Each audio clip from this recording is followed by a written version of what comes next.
A cada segundo da nossa vida nós podemos comprovar a excelência do amor de Cristo na nossa vida.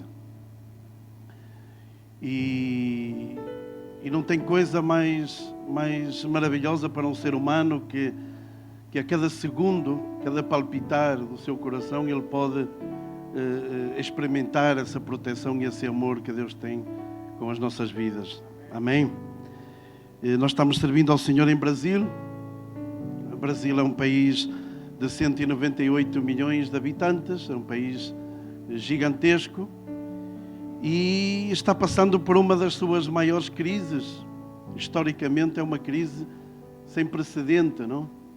Devido aos altos níveis de corrupção dos governantes, devido à má gestão dos recursos naturais e tantas injustiças que são cometidas nas nações, que produzem crises, produzem conflitos, tudo por falta de amor também, não?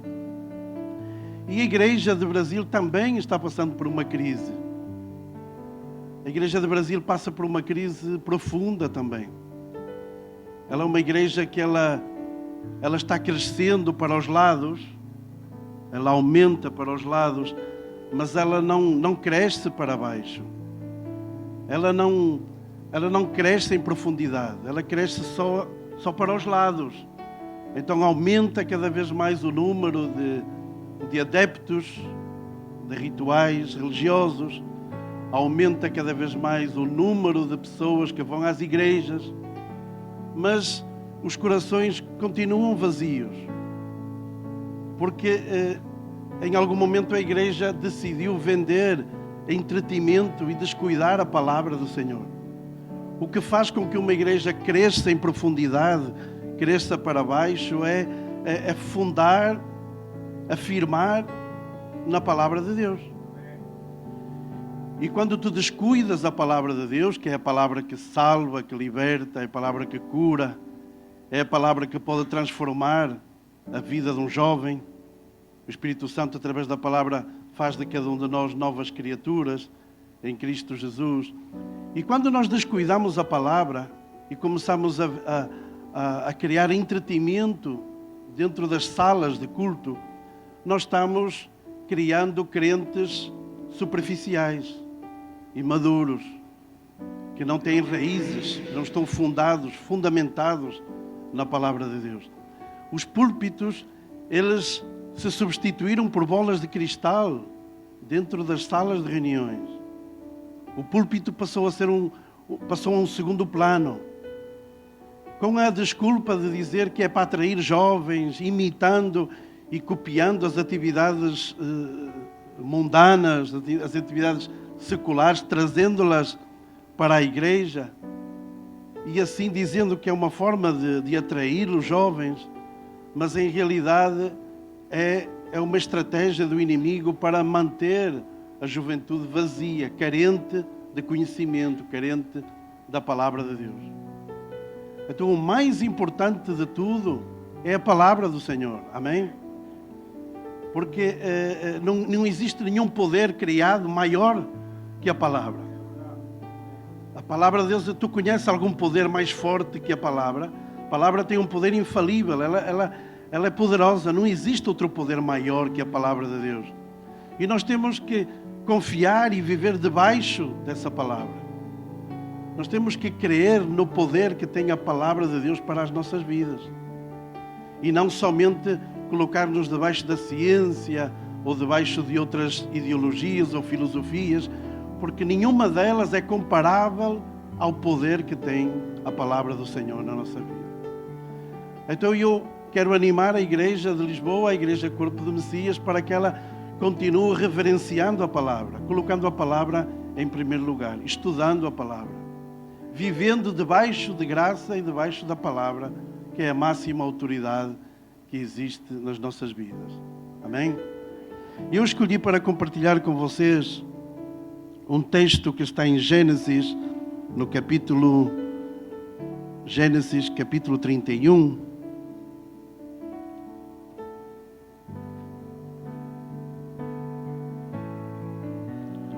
ou 41, desculpe, Gênesis capítulo 41.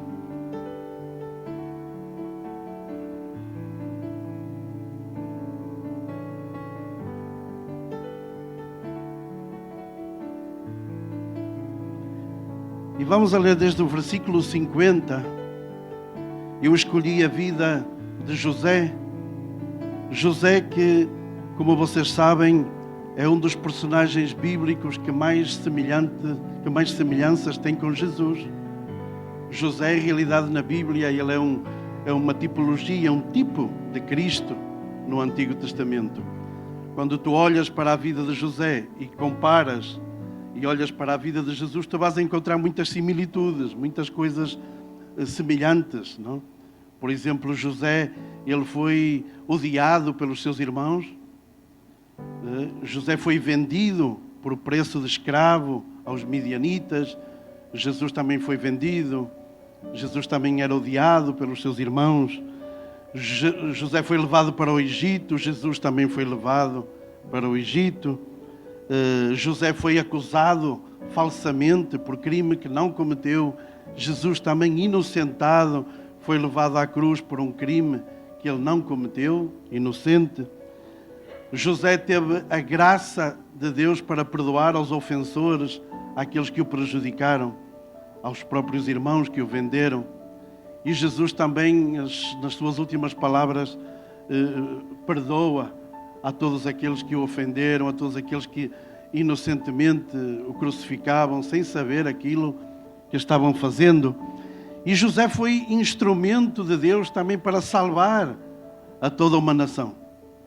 E Cristo, ao morrer na cruz do Calvário, ao sacrificar-se na cruz, ele também passa a ser o único, suficiente, eterno e exclusivo Salvador de todas as nações. Ele é o desejado de todas as nações e Cristo morre na cruz para salvar a toda a humanidade, para salvar a todas as nações que se arrependerem e crerem nele. E no meio de tantas semelhanças, eu quero ir ao versículo 50 de Gênesis 41. Já depois de que José foi atirado num poço sem água, e menos mal que não tinha água, senão morreria afogado, provavelmente, não?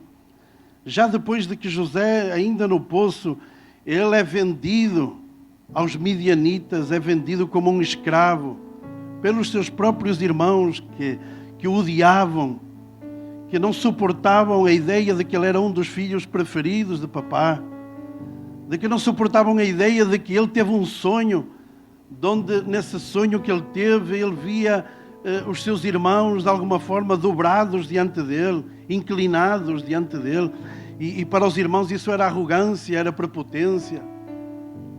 José, que depois disso, não somente de ser escravo, ainda é acusado de um crime que não cometeu e é levado para a prisão. E na prisão ele era um simples hebreu, escravo, sem nenhuma perspectiva de futuro, sem nenhum... Eu penso que José, em algum momento, pensou que o sonho que ele teve não tinha nada a ver com ele, que não era para ele esse sonho, não é? Porque quando ele estava dentro do poço e se lembrava do sonho, de onde ele iria estar de pé, eu imagino ele dizendo, difícil vai ser eu realmente e serei exaltado depois disto. E pior ainda, depois de ter sido vendido e ter sido considerado escravo, pois praticamente eram nulas as possibilidades de que o sonho se confirmasse na sua vida. E pior ainda, não só ser hebreu e ser escravo, senão estar preso. Eu creio que José várias vezes olhou e disse, esse sonho não era para mim, estava errado isso, não tinha nada a ver comigo. Certo? Alguma vez ele pensando, talvez, de que as coisas iam numa direção contrária àquilo que a palavra de Deus estava na sua vida. Mas Deus é fiel e tudo contribuiu para uma exaltação e para uma prosperidade na vida de José. E a palavra diz aqui que a José nasceram 2 filhos. E entre parênteses, é importante este entre parênteses, diz que, bom, aí não tenho parênteses, mas diz, antes que viesse o ano da fome. Eu quero refletir com vocês acerca disto, não? José recebe 2 presentes, 2 graças de Deus. Os filhos são presentes, são graças. José recebe 2 unções. José recebe 2 frutos, porque ele era fiel a Deus, antes de que viesse o ano da fome. Estava terminando o ano da fartura. Ele tinha conseguido reunir mais trigo que ninguém, e havia trigo em abundância, diz a palavra. Mas quando vinha o ano da prova, estava para chegar o ano da dificuldade, o ano da crise, o ano de fome, o ano dos problemas, da escassez, antes de vir esse ano, Deus lhe dá 2 graças. Deus lhe dá 2 bênçãos, 2 unções. Uma delas chamada Manassés. Manassés, que é o primogênito, que significa a palavra: Deus me fez esquecer de todo o meu passado e de toda a casa do meu pai. Maravilhoso presente que Deus lhe dá a José. E logo lhe dá outra bênção também, outra unção, que é Efraim.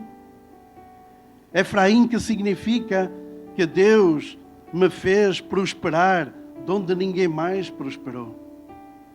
Que Deus me fez fecundo, me fez frutífero na terra da minha aflição.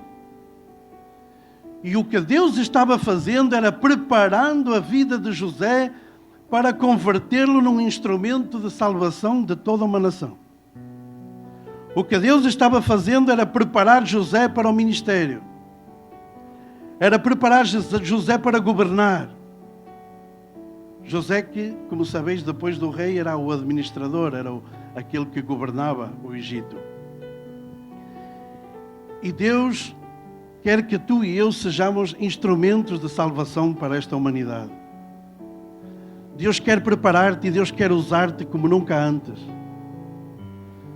Por isso, hoje, Deus me deu este texto, porque no teu espírito tu vais ter que receber a unção de Manassés e a unção de Efraim sobre a tua vida.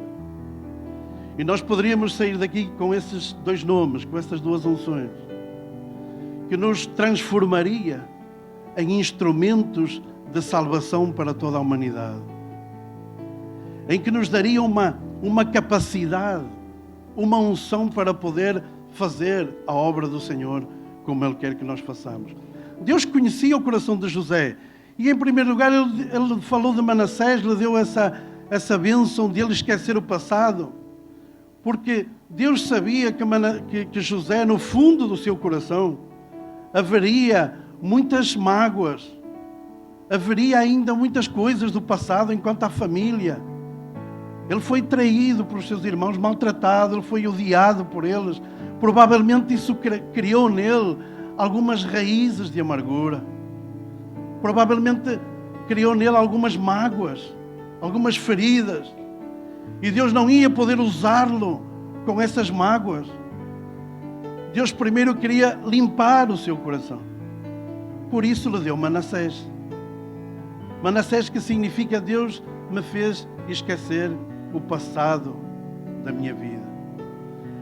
Para eu poder ser usado por Deus, para eu poder ser um administrador na casa do Senhor, para eu poder ser um instrumento de amor, de honra, para eu poder ser um servo do Senhor, eu tenho que estar completamente limpo do meu passado.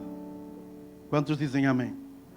Porque Deus sabia que lá na frente, todas essas coisas iriam atrapalhar a gestão de José. Porque Deus sabe que lá na frente, tudo aquilo que tu não esqueces e guardas dentro do coração, te vai atrapalhar. E não te vai deixar gerir, não te vai deixar fluir no espírito, porque te vai paralisar toda essa mágoa do passado. Ou tu crees que José não se lembraria em algum momento daquele momento que lhe deram uma patada para dentro do poço? Ou tu não crees que em algum momento ele não se lembraria de que os irmãos o venderam como se ele fosse uma mercadoria? Como é que ele algum dia se colocaria diante dos seus irmãos, cumprindo o plano de Deus, se ele ainda tivesse alguma raiz contra eles? Por isso Deus lhe deu a unção de Manassés.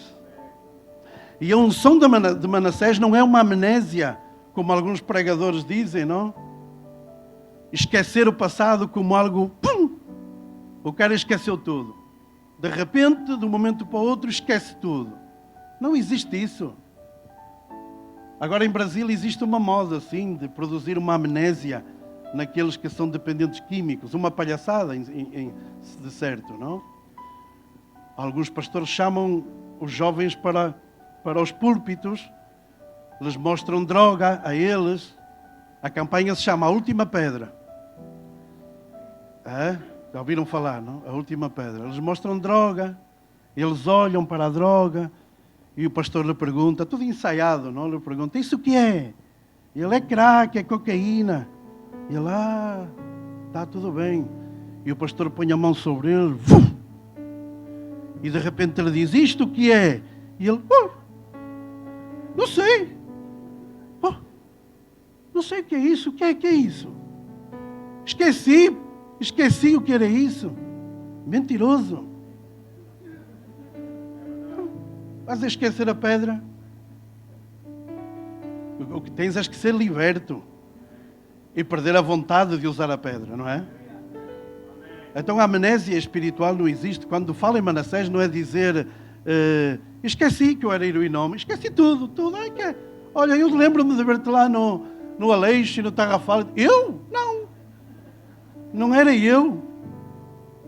Não é essa unção que está falando a palavra. Sabes o que é? É lembrar-te de todas as coisas do teu passado sem que isso te faça rolar uma lágrima sobre os teus olhos. É de forma que tu possas lembrar tudo aquilo que aconteceu no teu passado, sabendo que a palavra de Deus disse que não há nenhuma condenação para os que estão em Cristo Jesus. Isso é um som de Manassés. É lembrar-me de tudo aquilo que aconteceu no meu passado sem criar nenhuma mágoa, nenhuma raiz de amargura dentro de mim. Porque alguns dizem, não, eu perdoei, mas também já esqueci e tal. Eu já perdoei o meu esposo me traiu, o meu esposo me enganou, eu fui maltratado quando era jovem, a minha família me tratou muito mal, e eu já esqueci isso. Mas, passado 2 horas, estão novamente tocando esse assunto. Conheces alguém assim? Conheces alguém que diz, não, eu já perdoei o meu marido, já esqueci tudo o que ele me fez, mas todos os dias fala da mesma coisa. E todos os dias estão falando as mesmas coisas, dizendo que já perdoaram. E porquê isso? E quando falam, cai uma lagrimazinha do seu olho, porque ainda não receberam a unção de Manassés sobre as suas vidas.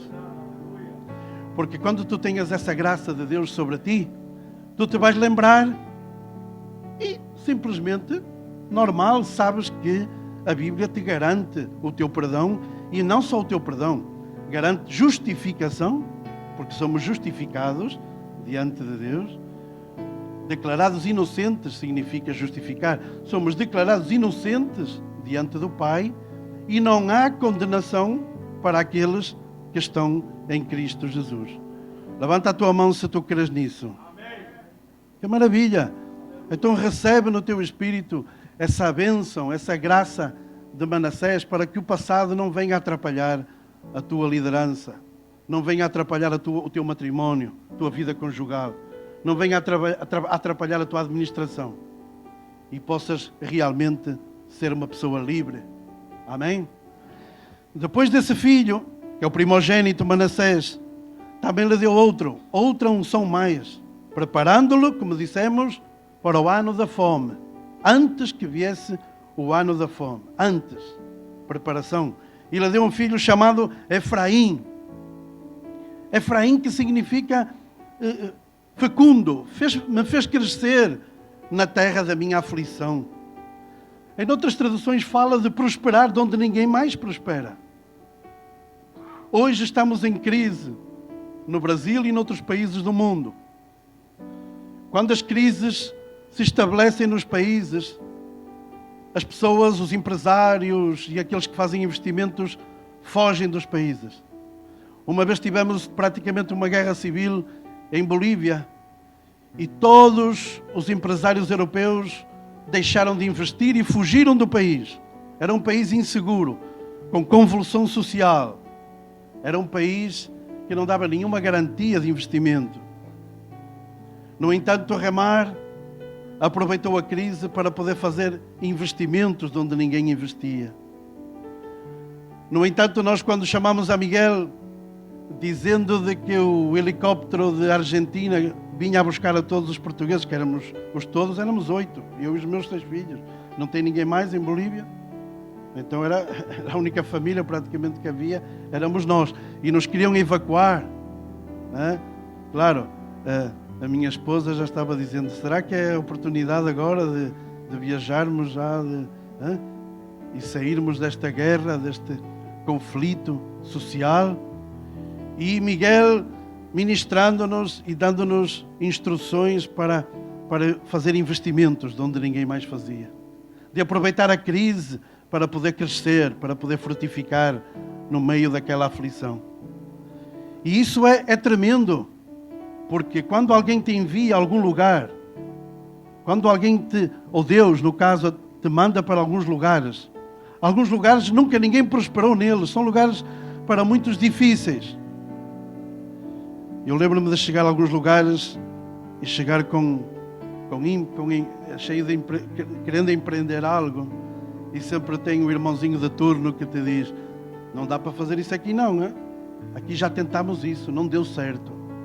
Logo vais para o outro lado e diz, eu queria abrir ali um projeto gastronómico, Portugal, comida portuguesa e tal, e sai o irmãozinho e tal, não, isso não dá certo também, já tentámos antes, não prospera isso, não dá frutos. E tudo quando tu lhe tens que dizer assim, irmão, olha meu querido, eu tenho a unção de Efraim sobre a minha vida. Se aqui nunca prosperou, agora vai prosperar porque Deus está comigo. E porque eu tenho essa promessa de que de onde ninguém frutifica, eu vou frutificar. E de onde ninguém está prosperando porque a sociedade está em conflito, não tem prosperidade, a igreja de Cristo prospera. E os outros vão ficar admirados e vão dizer, meu irmão, o que é que passa contigo? Aqui todo mundo está sem dinheiro, todo mundo está vendendo tudo e tu estás comprando. O que é que está acontecendo contigo? O que é que tu tens de diferente? Que ministério é esse? A quem representas tu? O que está acontecendo contigo se não é uma corrente do mundo agora para investir, é para fugir e tu estás investindo? Querido, eu tenho a unção de Efraim sobre a minha vida. Efraim está sobre mim. E aqui onde todo mundo está aflito, eu vou conseguir prosperar. Eu vou conseguir ser fecundo no meio da terra da aflição. Amém? E diz a palavra então que acabaram-se os 7 anos, versículo 53, acabaram-se os 7 anos da fartura que havia na terra de Egito e começaram a vir os 7 anos de fome, como José tinha dito. E a fome em toda a terra. Toda a terra do Egito, mas em toda a terra do Egito havia pão. Amém? Agora vieram os anos difíceis. Agora o bicho vai pegar. Agora vem o tempo da prova, o tempo da fome, da escassez, o tempo da dificuldade. Mas agora eu estou preparado para enfrentar a crise. Porque não tem passado que me atrapalhe, não tem nenhuma raiz de amargura no meu coração que não me deixe fazer a obra do Senhor. E porque tenho a garantia, a promessa de Deus, de que eu vou frutificar, de que estou chamado como igreja a frutificar, a dar frutos espirituais para o Senhor. Amém? A igreja, o país está em crise, a igreja está em crise e nós abrimos agora um refeitório onde estamos dando de comer a mais de 200 pessoas por dia. Onde estamos mostrando o verdadeiro amor de Cristo, o verdadeiro Evangelho. Por que o verdadeiro Evangelho? Porque nós estamos dando algo sem esperar nada em troca. O restaurante que nós abrimos, o custo é 0. Todo mundo que passa por dificuldades se pode alimentar nesse lugar. E já começou a produzir um pouco de conflito. As pessoas não entendem porque que nós pagamos um aluguer, temos gasto, nós estamos pagando para dar de comer àqueles que têm fome. Nós pagamos para dar de comer. Nós pagamos para poder obedecer ao mandato do Senhor, à missão que Deus nos dá. Nenhum empresário investiria 10 mil reais ao mês para poder dar de comer sem retorno algum. Nós não temos dinheiro, mas nós vamos buscar noutros lugares para garantir que aquelas 200 pessoas não fiquem sem alimento durante a semana inteira. Entre os 200 de fora, mais os 500 de dentro, são 700 bocas que nós temos que dar de comer todos os dias. Mas eu te vou dizer uma coisa, nunca faltou um prato de comida na mesa. Enquanto a igreja se está dedicando ao entretenimento. Enquanto os templos se enchem de pessoas para poder cantar, bailar e fazer tantas outras coisas que também glorificam ao Senhor, e esquecer-se do verdadeiro Evangelho, que é dar de comer àquele que tem fome, que é vestir àquele que não tem roupa, que é ter compaixão pelos pobres e pelos mais necessitados. Entretanto, a igreja evangélica no Brasil é rica. É uma das igrejas mais milionárias que existe no mundo inteiro, cheia de ouro e prata, mas está como a igreja de Laodiceia, morna, tíbia, que nem quente nem fria.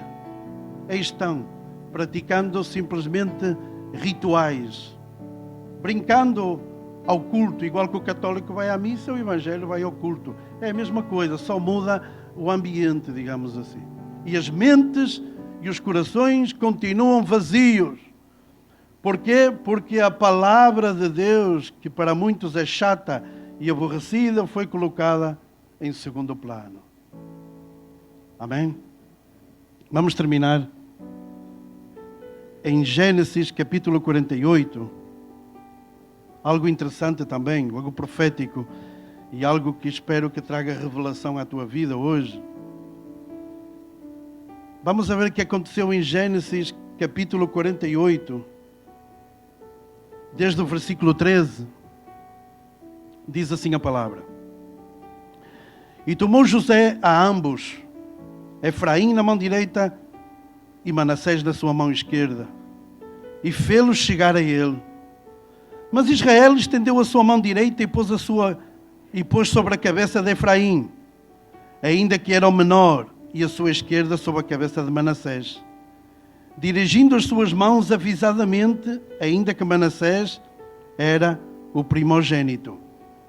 Na cultura judaica, naquele tempo, o irmão primogênito era colocado à direita para ser abençoado pelo patriarca, pelo seu pai. Era a tradição deles. Colocado à direita e era o primeiro a ser abençoado. Isso era como eles procediam e como a Bíblia nos ensina. E abençoou José e disse: O Deus em cuja presença andaram os meus pais, que me sustentou desde que eu nasci até este dia, o anjo que me livrou de todo o mal, abençoou estes rapazes, e seja chamado neles o meu nome e o nome dos meus pais, e multipliquem-se como peixes em multidão no meio da terra. Vendo, pois, José que o seu pai punha a sua mão direita sobre a cabeça de Efraim, foi mau aos seus olhos e tomou a mão do seu pai para transpor de sobre a cabeça de Efraim à cabeça de Manassés. Quando José viu que a ordem estava sendo invertida, quando José viu que o primeiro era Manassés e não Efraim, ele quis chamar a atenção de Israel, de Jacó, e ele disse, ele mexeu as mãos, disse: Não, espera, te enganaste, primeiro Efraim, ou primeiro Manassés, e depois Efraim. E quis mexer nas mãos dele. Está ao contrário, não é assim, e tal, ele quis corrigi-lo. E o seu pai lhe disse, recusou e disse: Eu sei, filho meu, também ele será um povo e também ele será grande, contudo, o seu irmão menor será maior que ele, e a sua semente será uma multidão de nações. E assim os abençoou naquele dia, dizendo: Israel abençoará, dizendo: Deus te ponha como Efraim e como Manassés. E pôs Efraim diante de Manassés. E eu quero terminar explicando um pouquinho o porquê disto, porque que Efraim foi colocado diante de Manassés? Porque é que Deus invertiu a tradição de colocar primeiro o primogênito e abençoá-lo em primeiro lugar? Primeiro seria Manassés, depois seria Efraim. Deus mudou tudo e colocou Efraim diante de Manassés. E o que quer dizer isto? Por que isso? Por que Efraim agora é mais importante? Por que Efraim é mais que Manassés? Meu querido, nós vamos ter como igreja que frutificar até o último dia que estivermos aqui na terra. Efraim nos vai ter que acompanhar até ao último dia da nossa jornada aqui na terra. Todos os dias nós temos que levar Efraim com a nossa vida, porque nós estamos chamados a frutificar. Manassés já passou. Já está tudo curado. Aleluia. Eu já não tenho nada do meu passado que me atormente. Eu sou livre. Então Manassés, glória a Deus, já recebi essa graça. Agora eu me tenho que preocupar com Efraim. Agora eu me tenho que preocupar em levar frutos espirituais pelas nações. Agora quando eu tenho que me preocupar nisso e ocupar-me e dedicar todo o meu tempo, recursos e tudo em frutificar, em dar frutos espirituais para o Senhor, que é a nossa missão como árvores que somos plantados aqui. Entenderam a importância agora? Porque é que Efraim é mais importante que Manassés? Porque a igreja tem que continuar a dar frutos até ao último dia da sua jornada aqui na terra. Amém? E foi estipulado em Israel como bênção em que eles se diziam e abençoavam, dizendo: Deus te ponha como Efraim e como Manassés. Quando os hebreus se cruzavam, eles diziam isso: meu irmão, Deus te ponha como Efraim e como Manassés. Essa era uma forma de abençoar-se, dizendo: meu irmão, recebe no teu espírito a unção de Manassés e a unção de Efraim. Recebe essas duas graças, recebe essas duas bênçãos. Meu irmão, isso é maravilha. E agora põe Efraim diante, Efraim e Manassés. Vamos frutificar na terra da nossa aflição. Amém? Vamos a colocar-nos de pé para orar sobre esta palavra.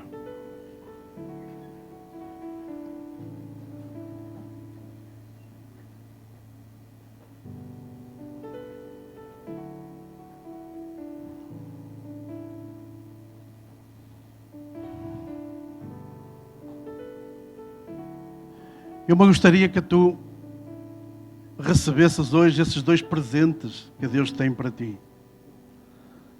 Eu me gostaria que tu hoje recebesses essas duas graças. Lhe podes chamar graças, frutos, bênçãos. Eu gosto de chamar unção, porque é como se nos capacitara para poder continuar realizando o trabalho, a obra do Senhor. Se alguém aqui ainda não tem problemas com a sua família, não se ajeitou com a família, se alguém aqui ainda está com remordimentos e com mágoas acerca do seu passado, acerca daquilo que lhe fizeram. Ah, pastor, mas você não tem nem ideia. Se você soubesse aquilo que me fizeram, você não falava assim. Alguns dizem: não, se você soubesse por aquilo que eu passei, você não diria isso. Mas eu creio que Cristo morreu na cruz do Calvário e derramou até a última gota do seu sangue para limpar e purificar os nossos corações. E recebe Efraim na tua vida, para podermos ter consciência de que a nossa vida deve estar, as nossas árvores devem estar abundantes em frutos espirituais. Pai querido, Pai amado, muito obrigado por esta manhã, pelo louvor, pela família que está reunida, pelo privilégio de sermos instrumentos de salvação, de honra, instrumentos de amor nas tuas mãos. Muito obrigado por essas graças, esses presentes, essas unções que tu nos provês para capacitar-nos para os anos de fome, para as dificuldades, para as provas, para podermos ser cada vez mais usados por ti. Senhor, que nunca mais esqueçamos estas dádivas e podamos levar conosco esses nomes dentro dos nossos corações, Senhor. Muito obrigado por tudo que estás fazendo nesta manhã. Em nome de Jesus. Amém.